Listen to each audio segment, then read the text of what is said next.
aanan xayiraadda la saarin xukuumadda Moscow. Sidoo kale warkan ayaa barta Twitter-ka waxaa la sheegay inuu ku abuuray in si aad loogu maadeysto Maraykanka iyo xulafadiisa.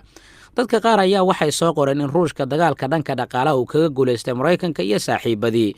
sidoo kale Faysal Qaasim oo kamid ah wariyaasha telefishinka Al Jazeera waxa uu soo qaatay hadal ay maalmo ka hor ay sheegtay ku-xigeenka xogayaha maaliyadda ee dowladda Maraykanka oo leh dhaqaalaha Ruushka waxa uu ku socdaa burbur aad u xoogan sababtoo ah cunaqabataynta ayaa saameysay rubalkii Raashka.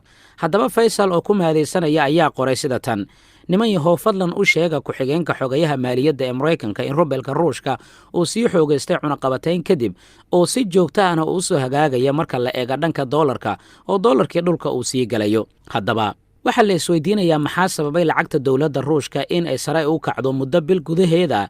waxaan ku soo koobi karaynaa 4 qodob inay taasi sabab ay u ahaayeen. 1.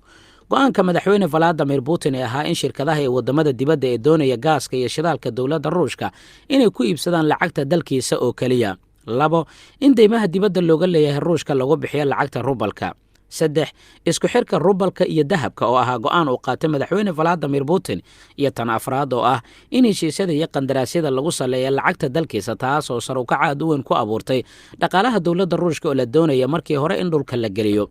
arbacadii la soo dhaafay sarifka doolarka ayaa hoos u dhacay 95 rubi waana markii ugu horeysay tan iyo 3 bishii Maarso waxaana hoos u dhacaasi uu ku yimid kadib markii madaxweyne Vladimir Putin uu go'aan u qaatay kaasi oo ah in wadamada qaaradda Yurub haddii ay doonayaan inay gaaskaasi iibsadaan ay ku bixiyaan lacagta dowladda Ruushka.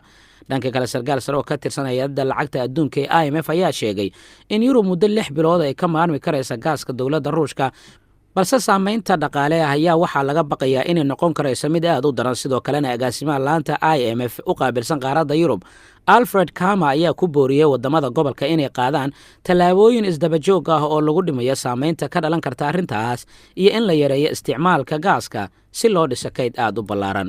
maxaa kaaga baxay warbixintan? qaybta hoose aragtidaada ku reeb aad baad u mahadsan tahay. markana waxaanu eegaynaa warbixin kale